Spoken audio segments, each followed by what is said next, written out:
প্রথম কথা হচ্ছে মানে সকলের পক্ষ থেকে এবং আমি নিজেও সহ বলছি যে এবারে ইলেকশনটা স্বচ্ছ হয়েছে, কোনো সন্দেহ নেই।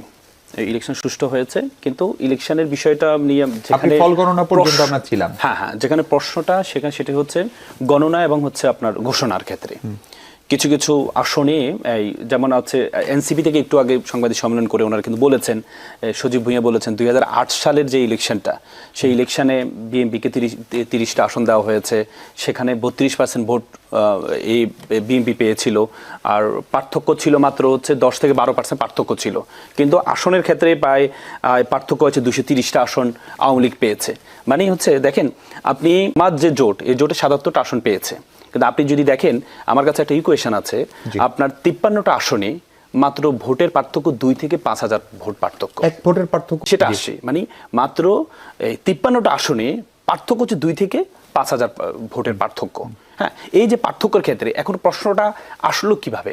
আসলো হচ্ছে এভাবে, আমরা যখন গতকাল কি দেখেছি, আপনি যে মির্জা আব্বাসের আসনটা দেখেন, ওনার আসনটা কিন্তু একসময় ভোট গণনা বন্ধ ছিল, এবং কি বলা হয়েছে ওনার যে ব্যালট পেপার, ওনার যে ওনার এই ধানের শীষে যে মার্কাটা এটা নিচে ছিল, নিচে থাকার কারণে যে পাশে যে ফাঁকা ছিল ওই ফাঁকায় সিল দিয়েছে, এগুলোকে কাউন্ট করা হয়নি, পরবর্তীতে এগুলোকে কাউন্ট করা হয়েছে, কাউন্ট করার কারণে উনি জয়লাভ করেছেন, এই থেকে জয়লাভ করেছেন। কিন্তু একইভাবে আপনি এটা যদি কাউন্টেবল হয়, আপনি যখন মামুনুল হক, আল্লামা মামুনুল হকের যে আসন, সে আসনে ওনার মার্কাটাও একবার শেষে ছিল, রিক্সা মার্কাটা একবার শেষে ছিল, এবং কি ওনার অনেকগুলো ভোট নষ্ট হয়েছে শুধুমাত্র ডান পাশে সিলটা মারার কারণে, সেক্ষেত্রে এটাকে কাউন্ট করা হয়নি। এই আপনি যখন এই দ্বিচারিতা যখন দেখেছেন, তখন কিন্তু প্রশ্নটা ইলেকশন ট্রাইব্যুনাল রয়েছে, আপনি আইনজীবী, আপনি ভালো জানেন, না তখন তো প্রশ্নটা, এখন ব্যাপারটা হচ্ছে আমরা তো হচ্ছে এই পর্যন্ত নির্বাচন কমিশনকে আমরা এই পর্যন্ত যতগুলো দেখেছি, ওনাদেরকে হুমকি ধামকি দেওয়া ছাড়া এই পর্যন্ত সমাধান হয়নি। আপনি দেখেন নির্বাচনের 2 দিন আগে বলে যে 300 গজের মধ্যে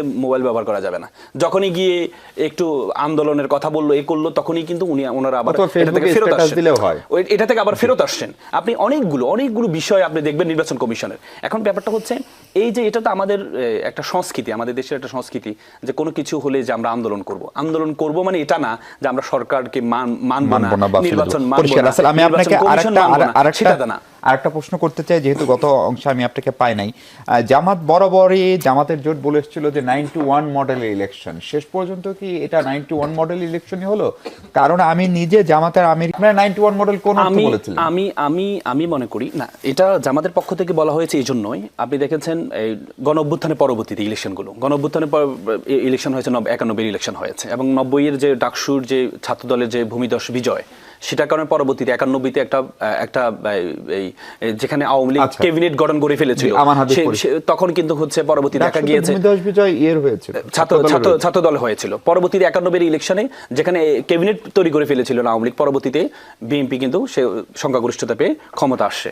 এখন পরবর্তীতে এই যে এবারেও আমরা যখন দেখলাম যে একটা অভ্যুত্থানের পরবর্তীতে ইলেকশনটা হচ্ছে, এবং কি ছাত্র সংসদ শুধু একটা না, 5টা ছাত্র সংসদের যখন ভূমিদস্যু বিজয় যখন জামাত শিবিরের এই থেকে যখন হলো, তখনই কিন্তু এটা একটা আশা। এখন আপনি তো আশা করতে পারেন যে কম্পিউটার যে পরীক্ষা দিতে যায়, প্রত্যেকে তো পরীক্ষা দেওয়ার আগে চিন্তা করে আমি ফার্স্ট হব। এখন আপনি তো বলতে পারবেন না যে তুমি ফার্স্ট হবে না, তোমার চেহারার মধ্যে ফার্স্ট হওয়ার কোনো ভাব নেই, তোমার প্রত্যাশা করে। আপনি তো বলে যে গ্যাসে বাঁচে ফানুস, আশায় বাঁচে মানুষ, আশা তো করতেই পারে। আপনি যখন কম্পিটিশন অংশগ্রহণ করবেন, আপনি যদি আশাই না করেন, তাহলে তো আপনি শুরুতেই এক্সামের আগে তো আপনি পরাজিত হয়ে যাচ্ছেন। একদম পরিষ্কার। আপনি যদি বললেন যে মন্ত্রী ঘোষণা করে দিচ্ছেন, এটা মন্ত্রী ঘোষণা না, এটা হচ্ছে যে আপনারা যদি এই আসনে যদি নাহিদকে জয়লাভ করেন, তাহলে আপনারা ভবিষ্যতে যদি আমরা জয়লাভ করি, তাহলে আপনারা একটা মন্ত্রী পাবেন। তার মানে কি? তার মানে এটা দ্বারা হচ্ছে যে যারা আছে ভোটার আছে, তাদেরকে একটা আশা দেখানো, আপনাদের এখান থেকে একটা শুধু এমপি না, যদি এইভাবে বোঝেন যে সরকারের একজন দায়িত্বশীল কর্মকর্তা নাহিদ সাহেবকে একবার নিয়ে লিখেছিলেন যে তিনি প্রত্যাশা করেন, তার গুড উইশ ছিল তিনি একদিন বাংলাদেশের প্রধানমন্ত্রী হবেন, ফলে প্রধানমন্ত্রী থেকে তাকে মন্ত্রীতে আনা, এই আলোচনাও কিন্তু হয়েছে নাহিদ ইসলামকে নিয়ে। এখন কথা হচ্ছে আমরা তো দেখি যে গণঅভ্যুত্থান যারা নেতৃত্ব দেয়, পরবর্তী তারা প্রধানমন্ত্রী হয়, এটাই তো স্বাভাবিক কথা, কিন্তু এটা আশা করা তো ভুলের বিষয় না।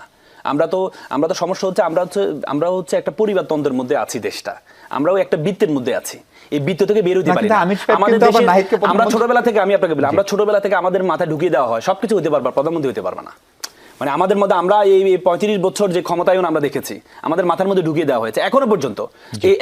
আপনি দেখেন যে কিছুদিন আগে তারেক রহমান সাহেব বলেছেন যে শেখ হাসিনার ছেলে মেয়েরা ইচ্ছা করলে রাজনীতি করতে পারে। তার মানে কি পরিবারতন্ত্রটা তোমার পরিবার যদি না থাকে তাহলে আমার পরিবারতন্ত্র যদি থাকে, বিপরীতে যারা আছে তাদের সাথে তো আমি টিকতে পারবো না। সুতরাং তুমি আসো, তাহলে আমি টিকতে পারবো।